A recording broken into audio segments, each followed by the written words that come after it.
Stiker masalesinde uyatsız stiker kelip kaldı misal üçün sizge. Аны бирөөгө жөнөттүңүз.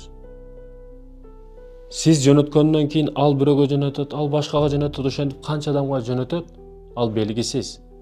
Бирок ошо сиз берген стикер жаман стикер болсо, мисалы уятсыз бир кыздын сүрөтү болсо, канча адам көрүп күнөө алса, сизге бир дагы кемибей жетип турат. Мисалы машалла, субханалла, табаракалла дегенде бир зикир келип калды, ошону бөлүштүңүз бирөөлөргө. Мындан канчалык сооп алса башка адамдар, сиз дагы кемибесен сооп алып тура бересиз. Бүгүн телефондо күнөө кылып коюш дагы оңой. Билип туруп күнөө кылып коюш дагы оңой, билип туруп сооп кылып коюш дагы оңой. Бекерчи артист баягы маскара поздордун көрөрмандары өтө көп бүгүн. Уятсыз фильмдердин көрөрмандары өтө көп бүгүн. Анын бөлүшкөндөрдүн катарында болбо. Адамдарды бузгандардын катарында болбо. Кээ бирөөлөргө таң каласың, жаш болсо майлы.